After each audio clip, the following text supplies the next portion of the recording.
Madame Pale, on a besoin de nous. Madame Pell, on a besoin de nous. On a besoin de nous. On a besoin de nous. Devinez qui est là. Steve. Que vous êtes perspicace. Je n'entre qu'un instant, le temps de boire une coupe entre deux surprises parties.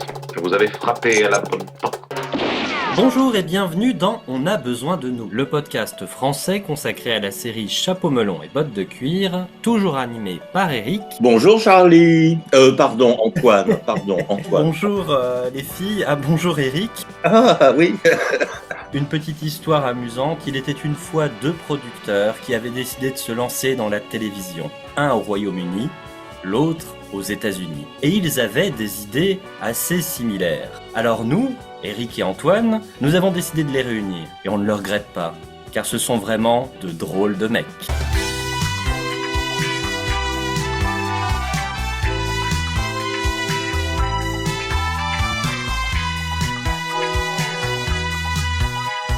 Mais qui sont ces drôles de mecs dont nous allons parler aujourd'hui, Eric ?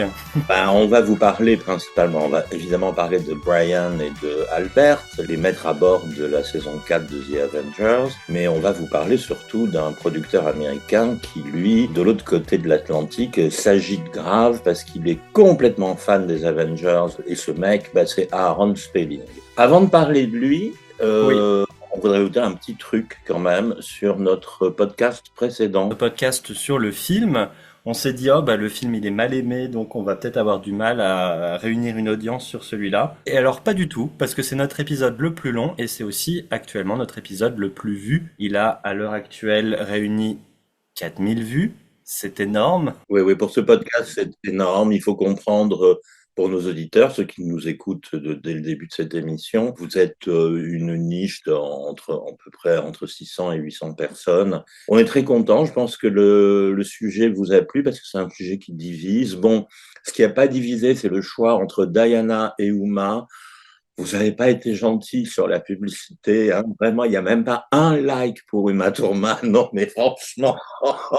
Mais bon, et l'accueil fait au dernier podcast, on vous dit un grand merci, c'est fantastique. Non seulement c'est un épisode qui a été très vu, mais nous on regarde pas que ça, on regarde aussi vos commentaires. C'est un épisode qui vous a fait beaucoup réagir, il y a eu beaucoup de débats très intéressants dans les commentaires, mais aussi sur Facebook, et ça c'est toujours super riche, c'est même plus riche que les vues pour nous, donc ça c'est génial. Et ce qu'on voulait vous dire, c'est que comme il y a beaucoup de nouveaux spectateurs qui nous ont rejoints avec cet épisode, pensez à vous abonner à notre chaîne, Chapeau Melon French Channel, si vous voulez ne pas rater les contenus à venir, parce qu'on sort un épisode du podcast tous les mois. Il y a les ASD qui arrivent quand ils sont prêts. Voilà, comme l'algorithme de YouTube est toujours un peu capricieux, si vous voulez être sûr de ne pas nous louper, le meilleur moyen c'est encore de vous abonner, donc sur la petite cloche juste en dessous. Donc n'hésitez pas, comme ça vous n'aurez pas de soucis à vous faire par rapport à la régularité de nos émissions. Si je comprends bien, vous souhaitez demander... Mon admission comme membre. Mais nous ne sommes qu'un fort petit groupe. Bien, j'ai une sainte horreur de la foule. Aujourd'hui, on l'a dit, on a fait la pub comme ça. Vous préférez les Avengers Girls ou vous préférez les drôles de dames? Bon, c'est un peu une boutade, bien entendu. On ne vous demande pas vraiment lesquels vous préférez, on le sait très bien. Pour l'instant, on n'a pas encore les résultats de la pub. J'espère que ce ne sera pas aussi grave que pour Uma Thurman. Il y a une vraie raison à ça. Les premières badass girls, on le sait, ce sont nos héroïnes chéries qui ont créé un genre, et ce genre a vraiment mis mal à l'aise la télévision, tant anglaise qu'américaine, sur l'instant. C'est-à-dire que tout le monde a eu envie de faire la même chose. Visiblement, il y avait un truc, un frein. Ils vont pas y arriver. Pourtant, il y a un monsieur qui, dès le début, dès 1965, alors que Emma est en train de tourner sa première saison, les Américains ne la recevront qu'en 66, qui s'appelle Aaron Spelling. Alors, un grand nom de la télévision, c'est un très, très, très gros producteur. Il est surtout producteur exécutif. Il va se lancer une série avec la première badass américaine qu'on peut franchement comparer aux Avengers Girls, elle. Alors peut-être qu'on va déjà citer quelques noms de séries pour que ce soit tout de suite identifié dans la tête du public, parce que Aaron Spelling, donc c'est des drôles de dames. C'est également La croisière s'amuse, c'est Starkey et Hutch, c'est sur la fin de sa carrière Charm. Dynasty aussi. Dynasty qui vient concurrencer Dallas. Vous connaissez forcément ces séries, même sans les avoir vues, c'est des noms que vous connaissez. C'est vraiment un mania de la télévision dans les années 70, 80 et 90. Mais il a un parcours qui est assez atypique et c'est pas inutile d'y revenir parce que, comme souvent, ces parcours nourrissent les envies de production des uns et des autres. Alors Aaron Spelling, donc il est américain, il grandit à Dallas, dans un milieu qu'on va dire plutôt modeste. Il vient d'une famille juive, c'est une famille assez pauvre. Aaron Spelling, c'est quelqu'un qui va être passionné pour raconter des histoires. Lui, il va se tourner un temps vers le théâtre. Alors bien sûr, il y a la guerre qui éclate, donc il essaye plus ou moins de divertir les troupes comme il peut pendant la guerre. Donc il joue, il écrit des spectacles, donc aussi bien de l'écriture que de l'actorat. C'est d'ailleurs comme ça qu'il part à Hollywood, avec $200 dans les poches, et il va enchaîner les petits boulots pour essayer de devenir acteur. Alors il va quand même avoir quelques rôles intéressants. Il est dans I Love Lucy par exemple, et ensuite il va devenir scénariste. Voilà, il se rapproche d'une actrice qui s'appelle Caroline Jones, qui elle a énormément tourné avec Hitchcock, Wilder, Capra. Voilà, petit à petit, il va avoir une place dans ce gratin hollywoodien. On peut dire aussi qu'une des particularités du style Spelling, c'est le côté social. Il va s'engager sur le racisme, sur les personnages féminins, on va en parler aujourd'hui. Oui, il s'engage sûrement sur le racisme parce que lui, il a vécu profondément l'antisémitisme dans sa jeunesse. De toute façon, tout juif ayant traversé la Deuxième Guerre mondiale, c'est pas la peine de vous faire un dessin. Et du coup, ça se sent effectivement, mais même jusqu'au drôle de dame. Il avait une devise, c'était You can teach but not preach. Donc ça, c'est quelque chose que on va retrouver un peu dans ces diverses productions. Il y a un nom dont il faut qu'on parle, c'est Leonard Goldberg, qui va accompagner Spelling dans beaucoup de ses succès, notamment dans l'aventure Drôle de Dame. Ce serait un peu son Albert Fennell, Goldberg, en fait. Avant peut-être de dire un mot sur Honey West, Honey West, elle apparaît dans une des autres séries télé que lance Aaron Spelling avant, c'est Burke's Law. Alors ça, c'est un truc que les Américains ont fait souvent, hein. C'est arrivé pour d'autres séries. Ils font apparaître le personnage de Honey West dans un épisode de Burke's Law, où elle est très présente et où on se rend compte que ça ferait vraiment un personnage de fiction super. Et ça va être le cas. Alors, qu'est-ce que tu peux nous dire, toi, sur Honey West? À la base, c'était des romans, hein, c'est ça, hein? Oui, c'est des romans de gare des années 50. On a fait quelques recherches, il y en aurait un peu plus d'une dizaine. Les auteurs, c'est un couple. C'est un détective privé, dans un style à la Humphrey Bogart, en fait. Leur idée, c'est de dire, mais si on faisait Mike Hammer, mais avec Marilyn Monroe, quoi, en fait. C'est l'idée qu'ils ont en tête. Honey, elle fait du karaté dès le début des premiers romans. Hein. C'est une vraie botteuse de cul. Lui, il va s'inspirer, parce qu'il faut le dire, hein, Aaron Spelling, il va plus produire qu'écrire. Lui rêve de Catherine Gale. C'est que Connor Blackman a quitté les Avengers, elle est partie pour Goldfinger, et il lui demande clairement de jouer Honey West. Mais elle va répondre par la négative, parce que lui, non, ça fait 3 ans que je botte des culs, là, ras-le-bol. Donc, du coup, il va se retourner vers une jeune actrice qui a rencontré un très très gros succès populaire avec le film Planète Interdite, c'est ça? Oui, Planète Interdite, oui. Face à Robbie le robot, qui a son importance. On vous a déjà parlé de Robbie le robot dans un ASD sur les cybernautes, hein, par exemple. Elle va prendre le rôle à bras-le-corps. Et alors ça, franchement, Honey West, c'est une série que je recommande. Mais on en parlera à la fin de l'émission. Alors eux, ils tournent Honey West en ayant toujours un œil grand ouvert sur ce que produisent les Anglais, c'est-à-dire la saison 4, Emma Peel, etc. Quand on voit le générique de Honey West, on comprend qu'ils ont vu toutes les premières séances de photos de Diana Rigg avec Ray Austin. C'est assez effarant, en fait.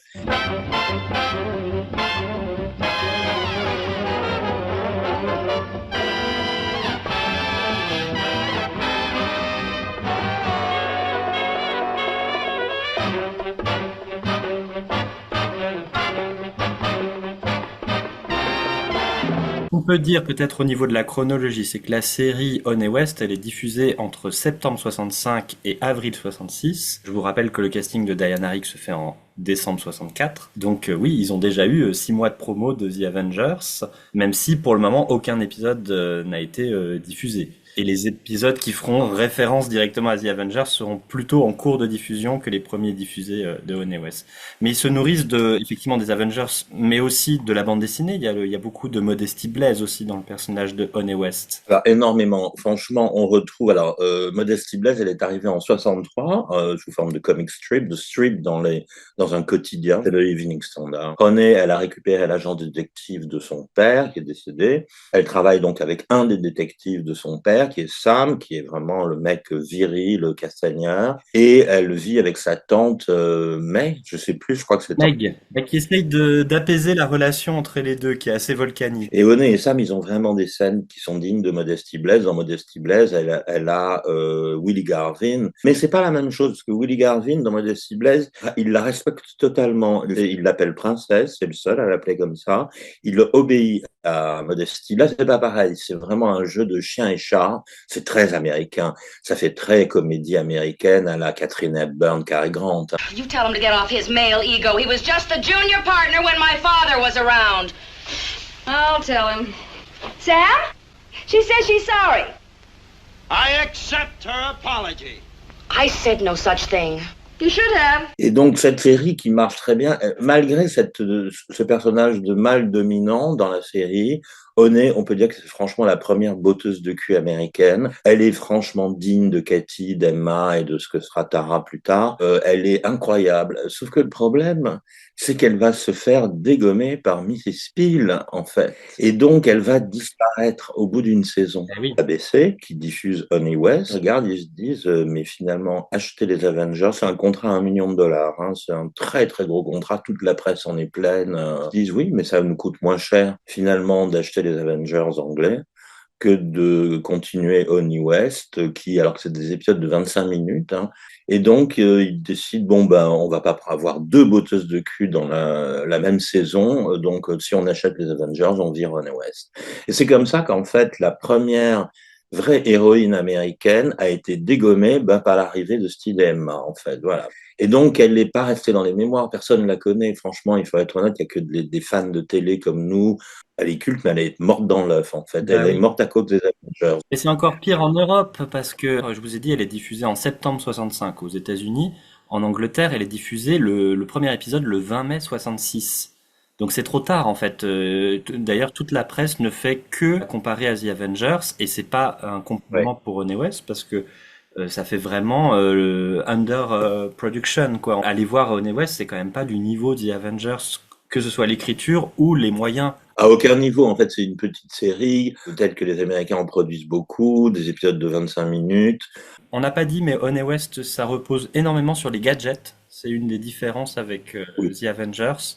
Dès le premier, elle a des boucles d'oreilles explosives qu'elle va balancer. Oh, elle a tout. La boucle de son sac à main sert à ceci. Elle a un porte-jartel, c'est un masque à gaz. Ils parlent dans leurs lunettes noires. Elle a même à un moment une olive pour mettre dans un dry martini. L'olive, en fait, c'est un micro. Donc, elle se balade avec son dry martini qu'elle va poser entre 2 mecs sur un bar pour pouvoir entendre leur conversation. Oui, c'est bourré de gadgets, c'est très James Bondien quand même. Hein. Oui, et puis on a des excentriques, on a les tags comme dans The Avengers. Par exemple, il y a une intrigue où la drogue est cachée dans des boules à neige, ça pourrait être très Avengers. Ouais. Il y a un épisode double, il y a un épisode des cybernautes, on en a parlé dans le ASD. Il y a un épisode où il y a une machine à vieillir. Emma Peel ayant désherbé Honey West, tu vas nous expliquer qu'elle a coupé l'herbe sous le pied aux autres héroïnes et que la Terre est restée assez infertile pendant plusieurs années. Oui, dans l'année 66, on a Mission Impossible avec la sublime Cinnamon Carter interprétée par Barbara Ben. Ouais. Mais comme nous le savons, ce n'est pas une botteuse de cul. On peut la comparer aux Avengers Girl. Cinnamon Carter, elle est vraiment formidable. Mais on n'est pas dans l'action. C'est pas une série d'action, de toute façon. Au même moment, The Man from U.N.C.L.E., les agents très spéciaux qui sont un triomphe et qui sont eux directement un ennemi des Avengers, parce que là on est vraiment dans le même créneau de l'espionnage kitsch et rigolo, qui vont lancer The Girl from U.N.C.L.E. en France, Annie, agent très spécial.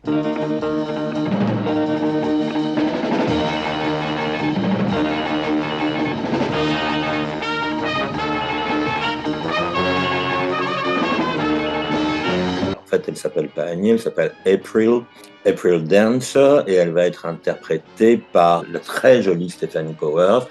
Alors, qui est coiffée exactement comme Diana Rigg, qui porte des ensembles, des vêtements. À un moment, elle a un ensemble en cuir ou un ensemble jaune. Elle est allée faire ses courses chez Emma Peel, hein. Franchement, tout y est sauf l'action. C'est-à-dire que elle aussi, elle a un partenaire et qui est là pour tabasser, en fait, parce que elle est pas très à l'aise avec les situations physiques, obligée de donner un petit coup de botte quand même pour s'en sortir, hein, et tout, mais il y en a pas beaucoup. Enfin, ils n'osent pas aller sur le terrain de la botteuse de cul, quoi, clairement. C'est un truc qui les dérange, en fait, hein, les producteurs américains. C'est exactement au même moment que, alors, on a mis de côté les super-héroïnes. On en parlera plus tard dans les années 70, mais il y a quand même Batgirl qui apparaît. Et moi, je me souviens d'un article de presse très précis où les producteurs de Batman disaient, oui, mais attention, Batgirl, on veut pas d'une Emma Peel, on veut pas qu'elle cogne les mecs comme ça. Il faut que ce soit beaucoup plus féminin. Moi, je voyais pas ce qu'il n'y avait pas de féminin chez Emma Peel, mais enfin, visiblement, Batgirl, ça va être vraiment des ballets. Les combats de Batgirl, c'est des ballets, elle lève la jambe très haut. Bon, voilà. Mais bon, c'est une super-héroïne, c'est pas pareil. On n'est pas dans un principe de réalité comme dans les séries dont on vous parle. Et les autres séries qui vont débarquer, ben, ça va être en Angleterre, où la concurrence de The Avengers sort des studios et sort de chez ITC, le concurrent d'ABC, avec d'abord les champions qui vont se tourner quasiment en même temps que la saison 6. C'est que Tara King fait son arrivée en même temps que Sharon McReady, la très belle Alexandra Bastedo. Alors là aussi, on est dans un cas spécial. Les champions, ils sont dotés de super pouvoirs, en fait. Ça leur est arrivé par hasard dans le premier épisode. Bon, elle est capable de prendre un mec par le col et de le soulever de terre, hein, voilà. Bon.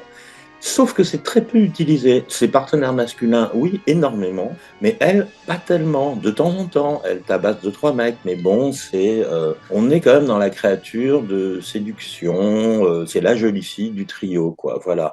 Au même moment, ils vont enclencher avec Département S, je crois que tu as découvert il n'y a pas très longtemps, avec la très jolie Annabelle Hurst, qui ressemble incroyablement à Tara. Oui. Et là, c'est pareil, c'est une informaticienne qui travaille pour un service secret, mais elle n'est pas supposée entrer dans l'action. Ça lui arrive de temps en temps, parce qu'il faut bien, c'est comme ça, mais c'est de temps en temps. Oui. On a vraiment l'impression que personne n'ose aller sur le territoire des Avengers. Ça donne un peu l'idée d'un balbutiement. Alors c'est peut-être les équipes de scénaristes qui sont à l'origine de ça, mais effectivement ces héroïnes, elles sont, c'est des secrétaires, etc. Et t'as de temps en temps un épisode où elles font un truc d'action et tu sais pas trop pourquoi. Dans Département S, c'est Ticket from Nowhere, je crois. Pareil, Cinnamon Carter, il y a un épisode où elle balance un mec par-dessus son épaule, mais elle ne le refera plus jamais. C'était la saison 1, Cinnamon Carter dans Mission Impossible, et ils étaient en train de tester des choses. Mais c'est comme s'ils voulaient dire, oui, elles peuvent, mais elles ne le font pas, en fait. Il y a cette peur, je pense, de dire, mais vous copiez Chapeau melon, qui est la série la plus populaire du moment, en Angleterre surtout, hein, il faut le réaliser. Donc ce principe-là va continuer avec d'autres séries pas très importantes, alors créées par Brian Clement quand même, notamment c'est Poigne de fer et séduction, ça s'appelle comment en anglais déjà? The Protectors.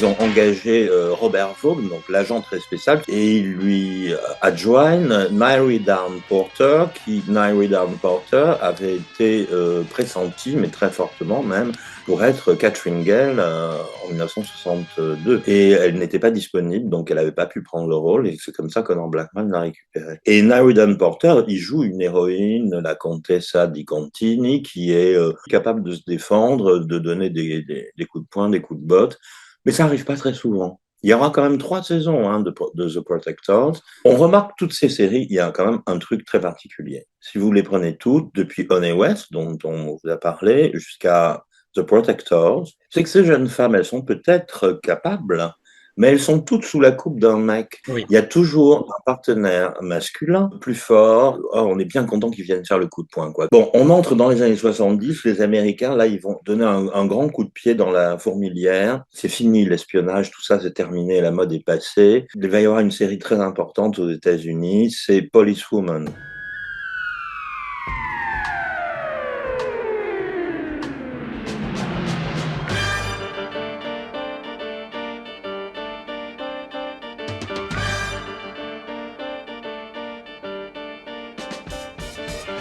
En France, c'est Sergent Anderson. On a eu qu'une saison aux États-Unis, ça avait très très bien marché. Policewoman est un succès. C'est la première femme flic normale, c'est-à-dire que voilà, elle est inspecteur dans un commissariat, elle bosse avec ses copains inspecteurs. Donc là encore, sous la direction de mecs. Le truc, c'est que les Avengers Girls n'obéissaient à aucun homme. Elles avaient un homme qui était à côté d'elles, qui leur laissait faire ce qu'elles voulaient, elles acceptaient de l'aider. Il n'y avait aucune soumission au sexe masculin. Et pendant 10 ans, toutes les séries, il y aura toujours cette adjonction d'avoir un élément masculin fort, viril, que n'était pas du tout John Steele. Qui n'était pas du tout aussi Patrick Macnee. Je pense que c'est aussi les comédiens qui imaginent Robert Vaughn dire non, mais dans cet épisode, elle peut cogner à ma place, quoi. Ça marche aussi bien, effectivement, tu as raison de le souligner, c'est pas que dans la fiction, c'est dans la réalité.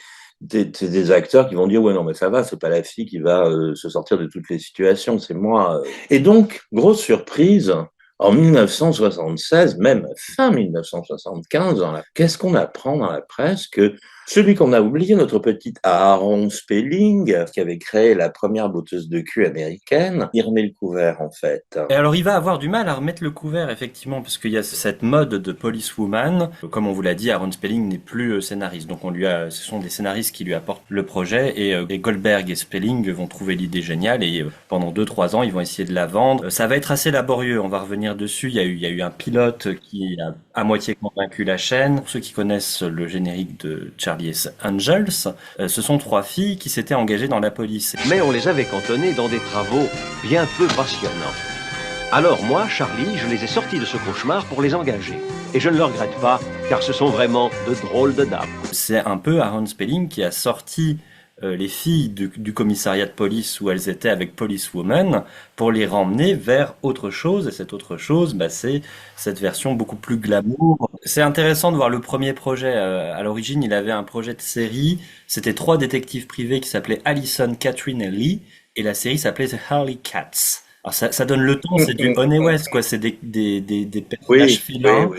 C'est limite, si elles sont pas dans la rue avec leur combinaison de cuir, toutes vêtues de noir. Alley Cat, c'est quand même des chats errants, donc ça veut dire qu'elles viennent aussi un petit peu du côté dark. Alors il y a eu beaucoup d'anecdotes sur comment ils ont trouvé le titre Charlie's Angels, parce que nous c'est Drôle de dame en français, c'est une référence à Drôle de drame de Carnet, le film français. Bon, nos traducteurs ont du mérite, mais en anglais c'est Charlie's Angels. Les Angels, ce sont les girls du coup de Charlie, ce détective qui a l'agence Thompson, qui du coup engage ces 3 filles pour faire des enquêtes. On a beaucoup raconté que c'est Kate Jackson qui avec Spelling avait vu un tableau d'anges dans un bureau qui appartenait à Frank Sinatra et c'est elle qui a dit mais attendez, ça pourrait être les anges de Frank Sinatra, donc c'est Angels. Mais en fait je pense que c'est pour vous voulez pas The Harley Cats, on va vous montrer des anges et c'est un peu ironique, voilà c'est les anges. Oui parce que c'est le contraire, franchement, oui c'est le jour et la nuit, on peut le dire clairement, les Harley Cats et les anges c'est le jour et la nuit. Elles sont hyper clean les Charlie's Angels. En même temps, il faut faire attention, il faut les regarder en anglais. Elles sont vachement plus coquines en anglais qu'en français. Ce sous-texte de The Harley Cats, il n'a pas disparu dans le produit final. Déjà par leur couverture aux unes et aux autres, combien de fois elles sont danseuses de charme, elles doivent se retrouver dans des maisons de clubs pour hommes, traduction vous pouvez faire vous-même. Et puis la série, elle a été très attaquée, on va y revenir, sur son côté vulgaire, sur son côté... moi j'ai retrouvé cette coupure de presse, je trouve l'expression à mourir de rire, soft porn show. Franchement, c'est une autre époque. Si tu disais aux jeunes aujourd'hui, tu leur montres un épisode des Drôles de Dames et tu leur dis It is a soft porn show, ils sont morts de rire. Là, vraiment, c'est une autre époque et c'est marrant parce que c'est l'époque où la pornographie est en train de gonfler, d'exploser en fait. On n'a pas parlé du Cheesecake, mais Cheesecake Show, la série qui disait qui ose mêler le sucré et le salé, le glamour avec le policier. Ils osaient aussi le Jiggle Show, ce qui veut dire les Jiggle, c'est le truc qui remue. Il parlait des seins sous les t-shirts, en fait. Voilà. Oui. Et c'était vraiment désagréable de sortir ça. Farrah Fawcett et Jacqueline Smith ne portaient pas de soutien-gorge quand elles étaient en t-shirt ou en chemisier. Et tout est parti de là. Sauf que c'était la mode à l'époque.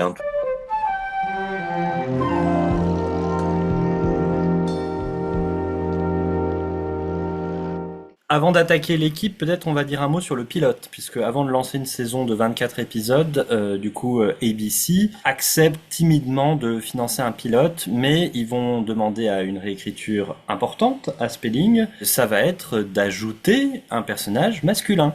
Ça c'est drôle parce que du coup ça va vraiment dans le sens de ce qu'on raconte. On a donc Scott Woodville qui va donc un peu superviser nos anges dans cette première mission. On met travailler pour un patron qui a l'air d'un fantôme, cela semble assez impersonnel. Et vous, Miss Monroe, vous aimez les rapports personnels? C'est vrai que c'est un personnage qui peut nous évoquer John Steed. En beaucoup plus antipathique, hein.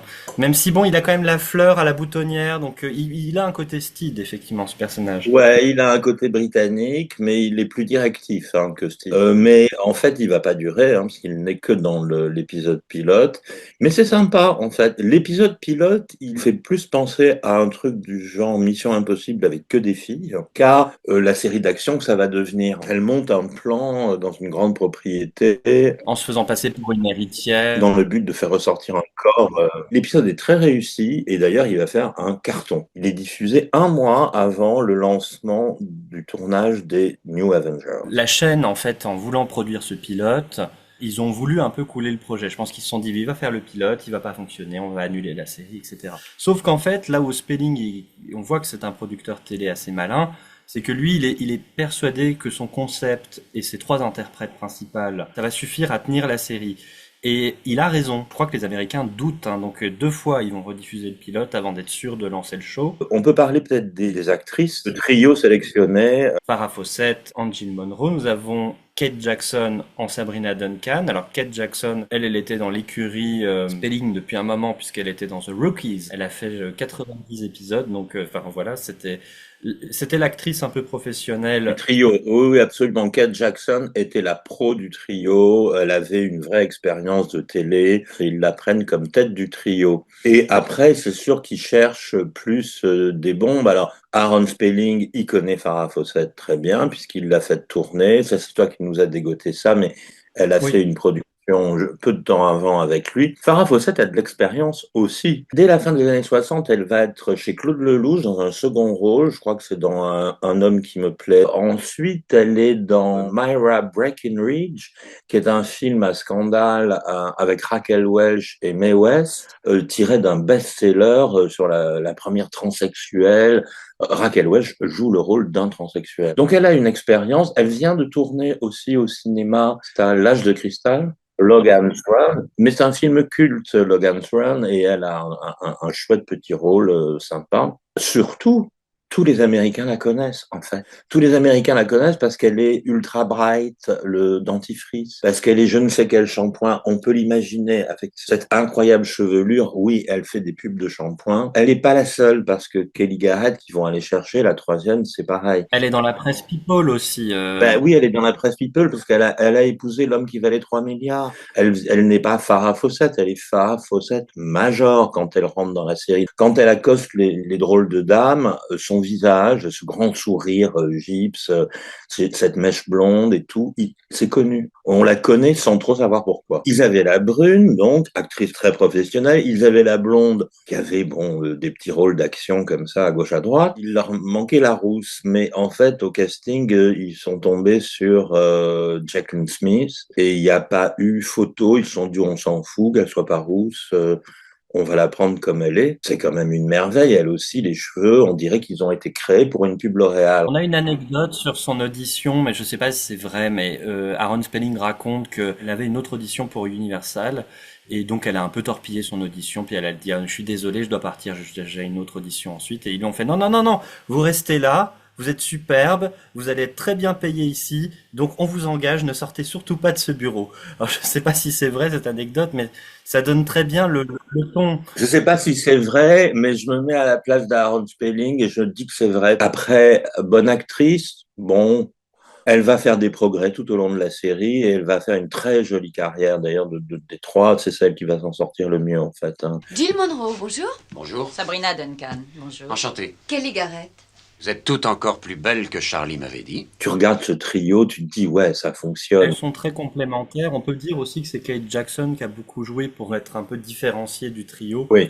ce soit pas non plus 3 enveloppes glamour vides. Kate Jackson prend tout de suite dans les scénarios la tête de l'équipe. C'est la tête pensante de l'équipe. On se pose pas la question, c'est pas dit, c'est pas expliqué, mais on comprend que c'est elle qui est elle a peut-être 2 ou 3 ans de plus que les autres. Enfin, tu vois, elle était mariée avec un policier. On le verra dans un épisode plus tard. C'est dans Qui veut tuer Charlie, c'est dans la première saison. Elles sont bourlinguées, les drôles de dames. On le sent dans leur dialogue, dans leurs échanges, toutes les trois.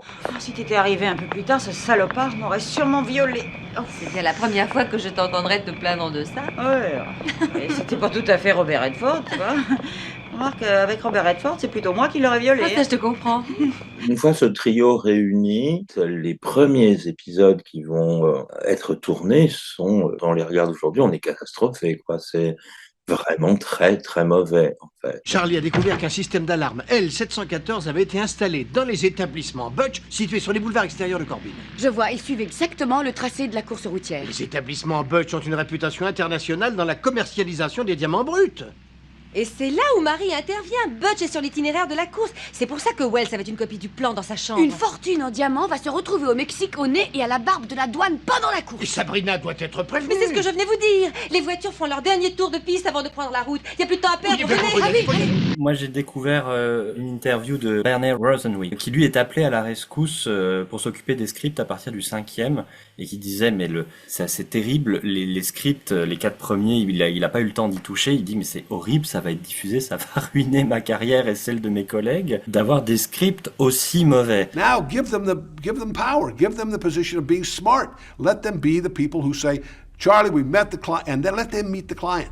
We're all making the show in a vacuum. The 4 episodes I'd seen were embarrassing. They were embarrassing to Fred Pierce of ABC. They were embarrassing to Freddie Silverman of ABC. They were embarrassing to Aaron Spelling, at least he said they were.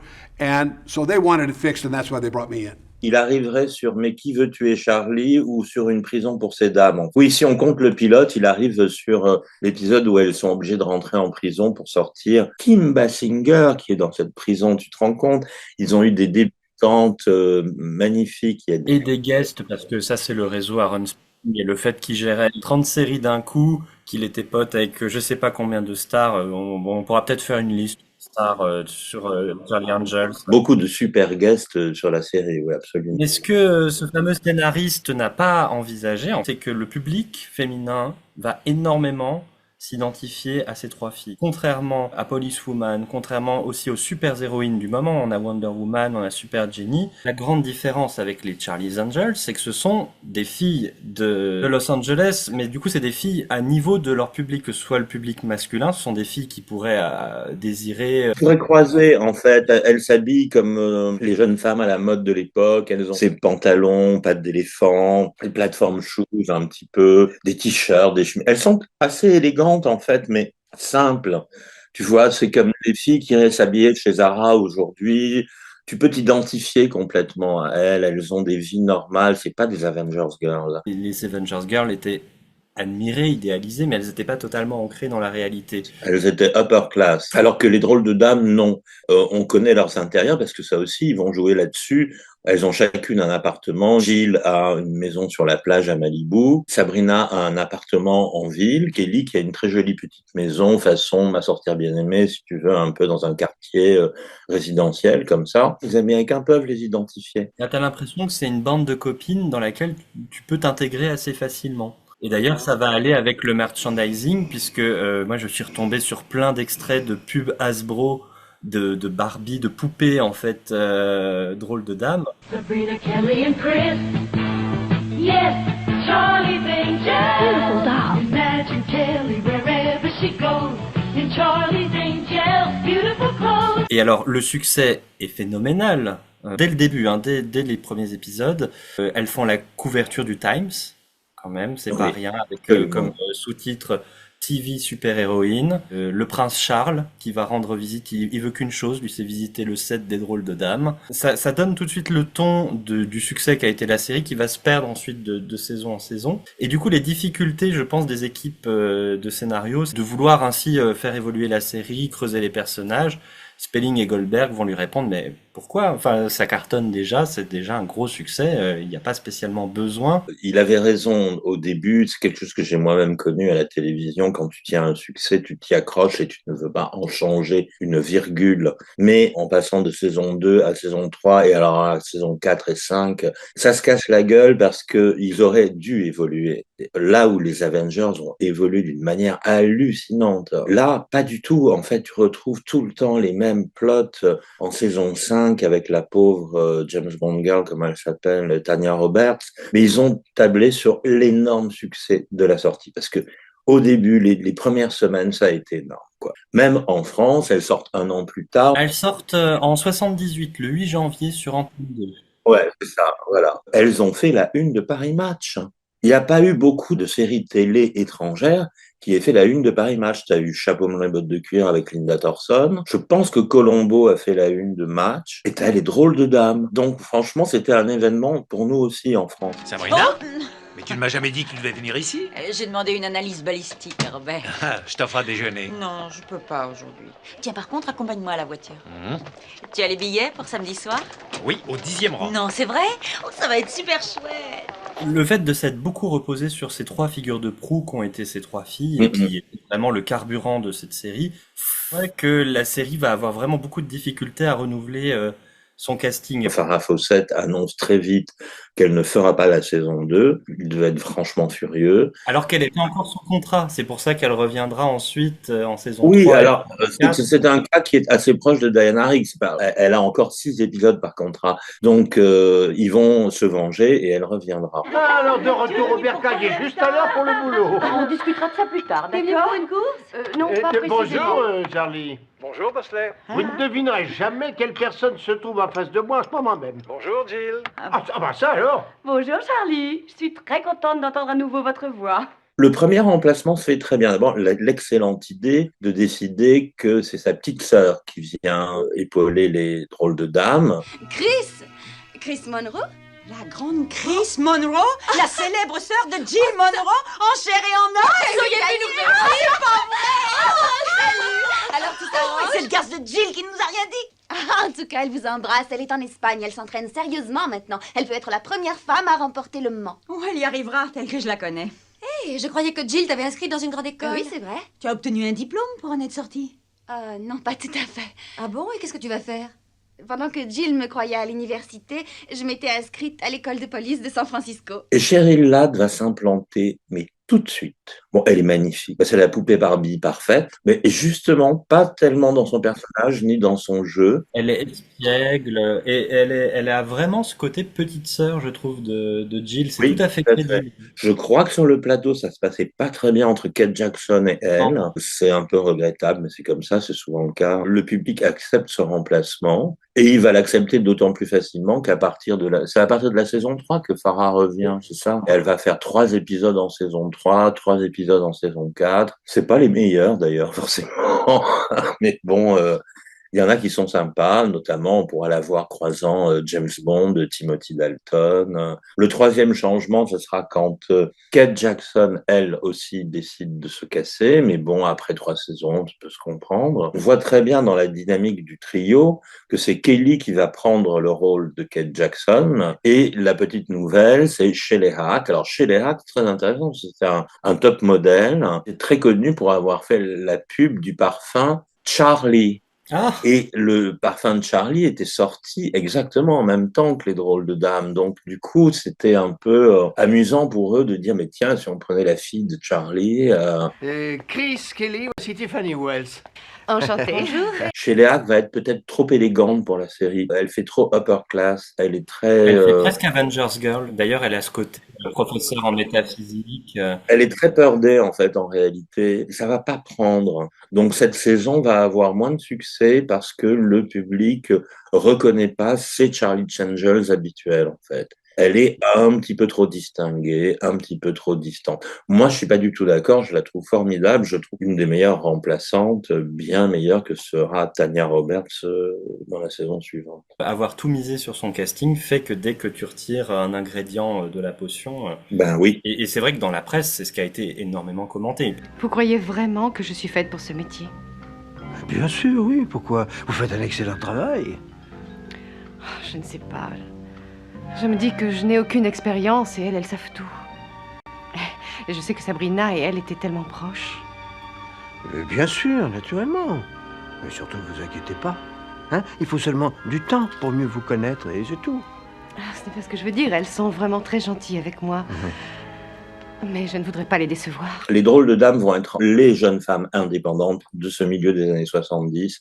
Alors, elles sont comme elles sont. Ok, c'est vrai que c'est des couvertures de Playboy. C'est vrai. Bon, c'était pas une série féministe. Bah, disons que c'est un pas en avant, un pas en arrière. Enfin, il y a des éléments qui font avancer des choses. Il y en a d'autres qui... Enfin, c'est quand même un regard masculin par un producteur masculin, par des figures féminines. Oui, c'est un énorme male gaze sur de producteurs masculins sur tout ce qu'on peut faire avec des filles. Mais cela dit, ils l'ont bien fait. Elles étaient dignes. Oui, puis elles se laissent pas marcher dessus par les mecs qu'elles croisent dans les épisodes. Ah non, jamais, non. Le truc qui les rapproche des Avengers Girls, c'est qu'en fait, elles n'ont pas de figure masculine à leur côté viril, comme l'ont eu Honey West, comme l'ont eu April Dancer, comme toutes les autres filles dont on vous a parlé avaient. Elles n'en ont pas, parce qu'elles ont Bosley.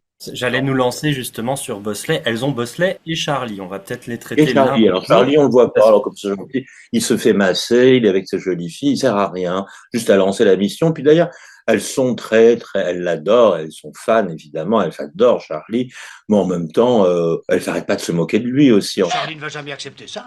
Mais d'après vous, on représente tellement pour Et ce serait lui. difficile de nous remplacer. Et puis surtout, c'est bien moins cher qu'un mois de vacances. Bon, eh bien, mais il faut que je lui en parle. Nous, on n'a pas le temps.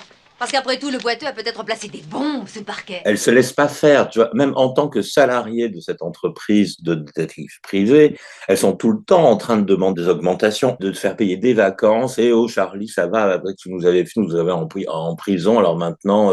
Elles n'ont que ça, parce que le fait qu'elles ne connaissent pas l'identité de Charlie les met forcément en infériorité. Donc le fait, elles n'ont que la blague et la satire pour essayer de tenir tête à ce playboy milliardaire invisible. Auquel elle sauve la vie plusieurs fois, hein, parce qu'il y a des missions où elle lui sauve la vie aussi. Charlie, c'est une parodie de Hugh Hefner. Le patron de Playboy, dans son domaine, il avait une magnifique baraque où il y avait toutes les playmates de Playboy qui avaient porte ouverte 24/24, enfin. Et Charlie, c'est ça.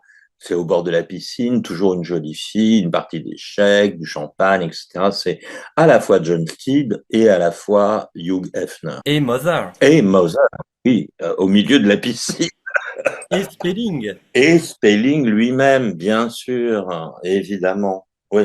Et également John Forsythe, qui était donc la personne qui doublait Charlie. Ils avaient un comédien pour doubler Charlie et qui les a laissés tomber au dernier moment. Et donc du coup, ils ont appelé en catastrophe cet interprète. Et il a cette anecdote comme quoi il aurait enregistré ses répliques en pyjama parce ils l'ont vraiment pris de court et ils allaient diffuser l'épisode.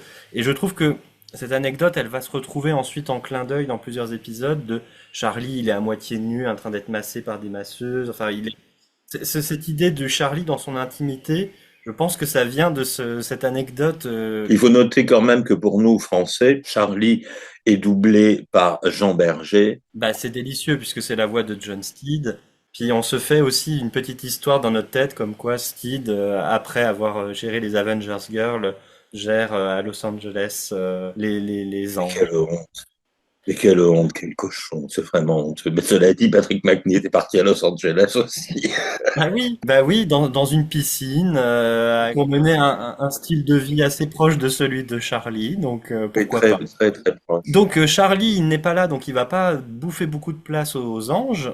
Bosley, quelle place laisse-t-il aux anges? Bosley, finalement, il occupe le rôle féminin, normalement, dans les séries qui ont précédé, par exemple dans Manix. Il gère les dossiers, il répond aux coups de fil. Ils font ce que les anges faisaient dans la police et qu'elles trouvaient bien ennuyeux, en fait. C'est la secrétaire, un peu. Oui, c'est leur secrétaire. Il est tout sauf viril. Enfin, il n'est pas non plus le contraire. Mais c'est un homme lambda. Voilà, ils ont vraiment choisi l'homme lambda. Bah, il a un côté comédie, comic relief. Toi, tu me disais, c'est presque un personnage enfant, c'est presque un personnage asexué. D'ailleurs, je pense que ça devait énerver l'acteur, qui est formidable. Hein. Ils ont fini par lui écrire des épisodes où il séduit des femmes de son âge, très glamour. C'est une méchante, évidemment. Mais ça, on va en parler, mais c'est pareil pour les drôles de dames. Pour Chapeau melon, tu veux dire? Elles n'ont pas au quotidien un répondant masculin qui viendrait les freiner en disant vous déconnez là, vous allez partir en mission avec vos hauts talons, avec le flingue dans un sac à main, il vous faut 10 minutes pour le sortir. Enfin, il n'y a pas de masculin qui vienne freiner la féminité des drôles de dames. Voilà. De la chance, au contraire, il fallait la voir. Elle avait une de ses foulées. Elle a réussi à remonter un vrai coureur. Elle a couru comme un homme. Oh, sans blague. Autrement dit, elle a couru comme vous courez, Bosley. Oh, non, pas tout à fait, non. Non, remarquez, je ne suis pas bâti pour la course. Alors, non, sincèrement, moi, on me paie pour penser. J'ai pas à courir. Ah, je vois. Alors vous pensez comme un homme, c'est ça? Eh oui, je suis un homme, bien sûr. Oh, et Kelly, elle pense comme un homme? Non. Enfin, du moins, comment dirais-je Charlie, au secours, s'il vous plaît. Bosley, je ne peux rien pour vous. Oh mon Dieu, je suis en retard, j'ai une course à faire. Alors courez comme un homme. Maintenant qu'on a passé un peu le concept de la série, il faut qu'on se pose la question de quelle est la trace de The Avengers là-dedans. On a bien compris que les héroïnes de premier plan en étaient, mais un peu plus dans le détail, qu'est-ce qui reste des intrigues des Avengers dans les intrigues des drôles de dames? Il y aura ce qui vient de la série originale, des Avengers originaux, donc ça c'est ce qui concerne beaucoup les premières saisons des drôles de dames. Et ensuite, il va y avoir ce dialogue courant avec les New Avengers. On a déjà beaucoup parlé dans notre épisode sur le lancement des New Avengers, mais on aura des petites choses à rajouter. Le point de départ, en fait, de cet épisode, de pourquoi on a voulu faire cet épisode, c'est que toi, quand tu les as redécouverts, les drôles de dames sur Madeleine, tu m'as dit, mais c'est énorme tout ce que la série doit à Chapeau melon. Oui, tout ça, c'est la faute de Madeleine, hein, en plus. Probablement à cause de ce qu'on fait tous les deux, je me suis rendu compte tout de suite de tous les emprunts The Avengers, quoi. C'est énorme. C'est absolument énorme et c'est fait avec amour, en fait. C'est pas du tout du copiage. On vous a aimé et on essaye de faire comme vous, quoi. Il y a parfois des épisodes entiers qui rappellent beaucoup des épisodes de The Avengers. Il y a un épisode consacré au golf, Winning for a Loser. On a l'épisode de la perte de mémoire. On a l'épisode des doubles, des filles qui se déguisent en drôles de dames. Alors là, ça fait partie du dialogue courant avec New Avengers parce que Sabrina arrive du coup à cette agence de double en mâchant du chewing-gum comme une vulgaire femme du monde. Ça vous rappelle lourdement Faces. Et moi je pense que même dans les titres, il y a un épisode qui a priori n'a rien à voir avec les Avengers qui s'appelle Avenging Angel. C'est assez troublant aussi, je trouve, ce titre. Le cirque, par exemple, qui est dans la saison 2, donc avec Cheryl Ladd, Sabrina, elle va être l'assistante du clown et se déguiser en clown. Alors ça, bon, on l'a déjà eu dans The Avengers. Tara, évidemment. Purday se déguisera en clown. L'épisode en lui-même est très Avengers. C'est-à-dire que, franchement, c'est l'exploitation d'un univers. On rentre dans un univers et c'est exactement la manière de travailler des Avengers. Dans l'antiquaire, c'est l'intrigue de cœur à cœur. Sauf que là, c'est là où on voit peut-être le côté un peu gonflé des drôles de dames par rapport à Chapeau melon, c'est que Cœur à cœur, c'était une agence matrimoniale. Là, c'est un réseau de prostituées dans celui-là. Oui, carrément. Oui, mais ça, elles vont direct. On est dans les années 70, les choses ont changé. Elles ont souvent affaire à la prostitution, les drôles de dames. Hein. On a découvert que Clifton était en relation avec une sorte d'agence matrimoniale, les adultes consentants. Et on a appris aussi que c'est grâce à l'agence qu'il a connu la fille de la photo, Tracy Martel. Enfin, je sais pas très bien comment présenter ça. Oh, Sabrina, je vous en prie, allez-y. C'est une prostituée. Regardez, Kelly entend des voix, avec cette voyante qui conditionne des victimes, etc. On n'est pas loin de Mon rêve le plus fou aussi. Oui, totalement. On a le tag de À vos souhaits, où on a Sabrina qui est recroquevillée dans une serviette avec une bassine d'eau chaude, qui est dans ceinture pour les bijoux. C'est repris quasiment à l'identique, ce tag. On a la scène de la danse des 7 voiles dans Angel on Ice, où on a Kelly qui se déguise en chanteuse de charme exotique. Oui, je m'en souviens très bien. C'est du miel pour le prince, hein, clairement. Hein. Après, il y a des choses plus discrètes. Par exemple, il y a un espion qui s'appelle Jericho. On pourrait faire penser à Mr. Jericho, qui a été l'espion qu'a fait Patrick Macnee après Chapeau melon. Qu'est-ce qu'on a noté d'autre dans Week-end mouvementé, qui est un peu une reprise de Mickey et Steed, avec un sosie. Nous avons le tueur du Joker, qui revient dans le fameux épisode Playboy Lady Killer. Donc... Alors oui, ça c'est extraordinaire. On a, Lady Killer, elle est très réussie. C'est une parodie du magazine Playboy et de Hugh Hefner, qui est très bien interprété par cet acteur dans l'épisode, qui a une super relation avec Sabrina, parce que Sabrina, sa mission, c'est de se faire passer pour sa nouvelle petite amie. Et donc, dès qu'elle arrive dans sa magnifique villa, il y a une gamine au bord de la piscine de 18 ans en bikini. Il devait pas y avoir de croulante cette semaine. Tiens, si tu allais faire une petite balade à Acapulco, c'est pas mal, non? Non, jamais. Il y a trop de soleil et la peau vieillit à vitesse accélérée. Vous avez dû passer pas mal de temps sur les plages. Moi? T'as pas tenu le coup, Don Juan? C'est moi qui t'ai épuisé?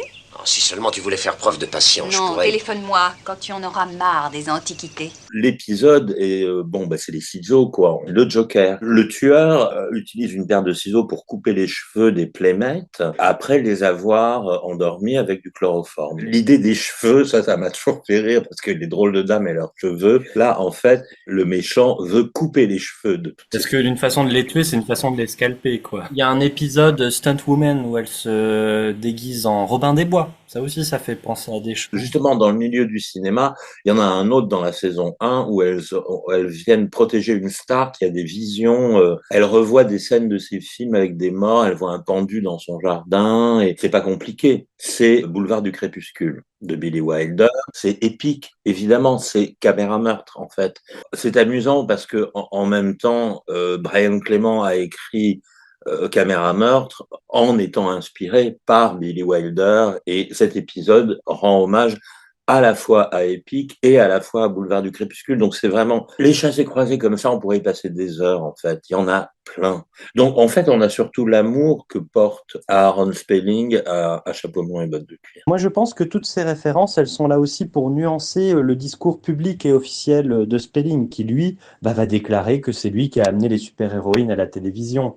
Bon, c'est quand même énorme quand vous avez écouté tout ce qu'on a dit. D'une certaine façon, toutes ces références à Chapeau melon, c'est une façon de reconnaître l'apport immense des Avengers sur les anges. C'est marrant parce qu'on a eu un échange juste avant de faire cette émission où tu m'as balancé une interview fleuve de Aaron Spelling que j'ai immédiatement écouté et je t'ai répondu après l'avoir écouté. Je vais pas le dire parce que c'est pas très bien élevé, mais ce mec, il est même pas foutu de citer Catherine Gale, au moins Catherine Gale. Non, c'est on a inventé les super-héroïnes à la télé. Non, ta gueule, non, pas du tout. Tu m'as répondu, mais oui, mais c'est le type de format de cette interview, il peut pas sortir, parce que non, Coco, t'as pas créé les super-héroïnes de la télé. D'ailleurs, pour terminer là-dessus, Hugh Hefner, le patron de Playboy, sa série préférée, devine ce que c'était. Chapeau melon et bottes de cuir. Ah ben, on va finir par le faire, cet épisode Playboy Chapeau melon. Ah non, il faudrait faire Playboy James Bond. Oui, d'ailleurs, on pourrait aussi faire enfin bon, on va pas le faire, on va pas faire 1000 épisodes sur les drôles de dames, mais il y a une lecture Bond drôle de dames aussi. Dans, par exemple, l'épisode où elle est à Hawaï, elle sort de l'eau comme Ursula Andress. Enfin bon, il y a beaucoup de références aussi, donc il n'y a pas que les Avengers qui inspirent Spelling. Non, il y a plein d'autres références dans les drôles de dames, mais c'est vrai que j'ai eu le plaisir de rencontrer Brian Clement. Si aussi je parle de tout ça, c'est parce que lui m'en avait parlé, en fait. Vous savez, il y a beaucoup de The Avengers dans les drôles de dames. Il m'avait dit ça comme ça, vraiment. Non, puis entre les deux hommes, il y a une émulation. On va arrêter là les inspirations, mais j'en gardais une dernière dans la Manche, toujours dans l'antiquaire. On a un plan où Sabrina Duncan poursuit des espions dans un entrepôt. Elle doit passer par-dessus un barbelé. Donc on a ce plan qui est filmé quasiment pareil que dans le générique des New Avengers, comme dans le baiser de Midas de ce personnage féminin qui franchit un barbelé. Alors lequel des deux le fait en premier? C'est difficile parce que moi j'ai pas assez de documents sur on n'a pas les dates de tournage des drôles de dames, alors qu'on a celle pour vous le dire. Mais en tout cas, il y a une émulation entre les deux séries qui est très intéressante. Et tu vois, le fait que Spelling ne cite pas ses références dans une interview fleuve, je comprends, ça fait partie de ce jeu, de l'ego aussi de la personne, mais ça fait aussi partie d'une certaine compétition entre les deux, parce que Brian Clements, il va quand même bien lui rendre la monnaie de sa pièce, parce que toi, quand il t'avait parlé des drôles de dames, il t'en avait parlé personnellement, il l'a pas dit dans une interview non plus. Et par contre, lui aussi, il va laisser des indices dans ses productions avec un épisode qui s'appelle Angel of Death. Et oui. Et là, pour le coup, les anges de la mort de Spelling vont se faire botter le cul par Purday et Gambit. Bon, ça aurait pu être juste Caroline Munro. Le grand public anglais n'attendait que ça, Caroline Munro face à Joanna Lumley. Mais non, on en colle 2 plus 3. Il y a cette scène où Skid, ils vont lui faire la piqûre. Et il y a pas Caroline Munro, il y a les trois. Il y a les trois, c'est Oui, les les trois trois. silhouettes, les trois drôles de dames. C'était un gros clin d'œil aux drôles de dames. Et d'ailleurs, ça a donné un des meilleurs de la saison 2 des New Avengers, hein, franchement. Mais tu vois, avec ce côté aussi de fait qu'elle soit subordonnée à Charlie, là, ces anges de la mort sont aussi subordonnés aux méchants masculins de l'épisode. Donc ça, c'est peut-être aussi Oui, un petit fion de Clément à... et qu'elles aiment comme des folles, hein, parce que comment Gambit arrive à sauver la situation à la fin, c'est parce que la dernière blonde qui n'a pas été assommée par Purday, elle est amoureuse de son patron, clairement. Donc c'est en menaçant son patron qu'il arrive à lui faire stopper la machine infernale. Mais c'est vrai que par le coup, les anges de la mort se battent. Et c'est vrai qu'on n'a pas parlé de ça, du karaté et des drôles de dames. Elles se battent, mais pas non plus énormément, hein, nos drôles de dames. C'est parce qu'il y a un changement de mode. Starsky et Hutch est arrivé juste avant, hein, un an avant. Un bon épisode des drôles de dames se termine par une poursuite en voiture. Elles font du judo et du karaté, d'ailleurs dès le générique. Hein, Kelly nous fait une magnifique... Oui, c'est vrai. Prise d'aïkido. Dans la version du pilote, elle rajoute même un coup de karaté sur la gorge, comme il se doit. Je dirais que Kelly est la plus bagarreuse de toute façon. Je ne sais pas pourquoi ils ont décidé ça, mais elles sont toutes capables de se bagarrer, en fait. Elles le montrent très bien, mais c'est pas forcément prioritaire. Je me souviens de plein de scènes où je vois Kelly qui fouille une chambre d'hôtel, le gardien du motel arrive, il est torse nu, c'est un musclore géant, et elle n'essaye pas de... Tu vois, ça aurait été avec Tara King, il aurait terminé avec un râteau dans le dos, le mec, hein, évidemment. Là, non, elle le séduit, elle lui dit « Oh, soyez gentil, gna gna gna », et ça marche. C'est finalement plus réaliste, et ça marche beaucoup mieux. Mais alors après, bon, bah, dans les grands règlements finaux, souvent, ça leur arrive de tabasser, oui, mais... Oui, mais après, il y a deux choses, effectivement, c'est elles sont toutes armées, elles ont tout un petit flingue dans le sac à main, donc ça clôt la conversation. Et puis, peut-être qu'aussi, il n'y a pas les équipes techniques comme il y a Ray Austin, Joe Dune et toutes les cascadeurs de chapeau Oh, bah, blanc. alors, elles sont hyper doublées, putain, il y a de la doublure féminine, hein. Et masculine, d'ailleurs, hein, parce que mec en perruque, il y en a. Hein. Elles ne travaillent pas beaucoup, les filles, en fait.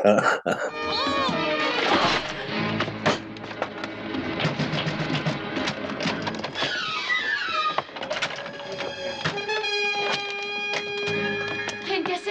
Ça va, qui est-ce? C'était plus les poursuites en voiture qui comptaient à l'époque. Avec la musique disco derrière, tu vois, c'était... Ah oui, on n'a pas parlé du disco aussi, mais parce qu'effectivement, dans les références des Anges de la Mort, il y a cette boîte de nuit où elles dansent tous avec un disco, qui est clairement référence à l'esthétique et Oui, à l'esthétique et au générique de Charlie's Angels, d'ailleurs. Elles vont mener plusieurs missions dans des boîtes de nuit, ou elles vont dans des clubs de danse et tout. Enfin, où l'occasion de danser, elles l'ont toutes eu. J'adore évidemment le travail de Laurie Johnson, mais son disco 1977 dans Les Anges de la Mort, c'est un peu de la pop début 70s. Les Charlie's Angels étaient vraiment disco. Le générique était disco. Ils avaient les orchestrations de cette époque, 76, 77, 78, le disco, vraiment. On va peut-être passer aux recommandations. Je n'ai pas de recommandations, vous n'allez pas vous ruiner. J'y ai un peu Internet. Honey West, elle est entièrement disponible sur YouTube. En VO, bien sûr. Vous l'aurez pas en français, elle n'a jamais été doublée en français, donc bon. Vous savez, Honey West, c'est pas très compliqué, c'est des scénarios un peu basiques. Les images sont hyper glamour. Vous verrez qu'il y avait vraiment une badass girl qui cognait très sérieusement et qui n'était pas la dernière à balancer des planchettes japonaises, quoi. Franchement, je pense qu'on peut trouver aussi après le Dancer, The Girl from Uncle, Refaites-vous les champions. Refaites-vous Département S, qui sont d'excellentes séries, complètement, mais alors là, pour le coup, on pourrait en faire aussi un spécial, mais complètement les enfants de The Avengers. Hein. Mais on pourra peut-être reparler de tout ça, parce que là, vous avez vu qu'avec cet épisode, on teste aussi un format, les autres séries, vis-à-vis de Chapeau Blanc. Et donc, si ce format est une réussite, on pourra s'attaquer à Département S. Il y a le Baron aussi, sur lesquels il y a beaucoup de choses à dire. Et puis, on pourra même revenir à des séries beaucoup plus actuelles. On pourra parler des X-Files, de Buffy, de plein de choses. Et puis, bon, bien sûr, on vous recommande aussi d'aller faire un tour sur Madeleine, d'aller voir tous les épisodes dont on a parlé et de vous replonger dans Les Drôles de Dames. Et j'ai un bémol par rapport à Madeleine, moi, c'est qu'ils sont allés chercher des copies qui ont été recadrées pour la télévision moderne, c'est-à-dire en 16/9. Et donc, là où ça devrait être un format 4/3 comme pour les Avengers, là, c'est largement coupé et on perd de l'information en haut et en bas de l'image. C'est quand même très embêtant et c'est des choses qui sont très visibles. Donc, je sais pas où Madeleine est allée récupérer ses copies, mais c'est un peu dommage. J'espère que les Blu-ray officiels ne sont pas comme ça. Je les ai pas pour ma part. J'ai quelques autres recommandations. J'ai une recommandation que je n'ai pas entre les mains puisque Jacqueline Smith, donc Kelly, a annoncé qu'elle sortait ses mémoires en septembre. Elle sort ses mémoires en septembre. Je te dis, écoute, on va la mettre dans les recommandations. Mais j'ai précisé, je recommande surtout d'utiliser son chirurgien esthétique. Parce que c'est quand même assez fabuleux. Cette jeune femme, elle n'a absolument pas changé de tête depuis l'époque des Drôles de Dames. En fait. C'est pas gentil. Donc voilà, son livre, ça va s'appeler J'ai connu un homme qui s'appelait Charlie. Donc voilà, ça peut être très intéressant parce qu'en fait, il y a très peu de bibliographie sur les Drôles de Dames. Oui, c'est vrai. Il y a eu un livre. Ah, oui. Et il y a eu quelques interviews. Moi, je suis allé chercher des coupures de presse pour l'occasion. Mais il y a eu très peu de documentation, contrairement aux Avengers. Et dans ce sens, je vous recommande, si ça vous intéresse, si vous vous intéressez un peu à l'histoire de la télévision, les 3 heures d'entretien avec Aaron Spelling qui sont disponibles sur emitvlegend.org. C'est passionnant à écouter parce que c'est quelqu'un qui aime raconter des histoires. Tout ce qu'il raconte n'est pas toujours vrai, mais du coup, c'est quand même une personnalité qui est très intéressante. Il va du coup revenir sur toutes ces séries. On se dit, c'est pas possible qu'il en ait fait autant. On n'en a pas parlé, mais les Drôles de Dames, on se retrouvait souvent dans des croisements de crossover avec la croisière s'amuse. Donc voilà, Oui. on sent l'empire Spelling, même en regardant les épisodes des Drôles de Dames. Ah oui, puis dans son interview, on le sent bien, Jean-Pierre Spelling. Oui, c'est une interview qu'il a faite au début des années 2000, je pense. De façon contemporaine au film, on va pas parler des films. Je vous en supplie, Non. parlons pas des films. Je vous laisse sur une dernière question. Est-ce que vous savez quel est le seul comédien et le seul réalisateur qui ont à la fois travaillé sur The Avengers et sur Charlie et les Drôles de Dames? Ah, bonne question. On se retrouve, on peut le dire peut-être pour la prochaine fois, pour un spécial Diana Rigg. On va s'attaquer aux années 80. Voilà, la prochaine fois, on reprend la carrière de Dame Diana, là où on l'avait laissée en 1977, et on va pénétrer les années 80. Voilà. Et ben, à bientôt, Charlie, du coup. Écoute, à bientôt les filles. Alors, dans ce cas. Vous en sortirez, Charlie. Vous en sortirez.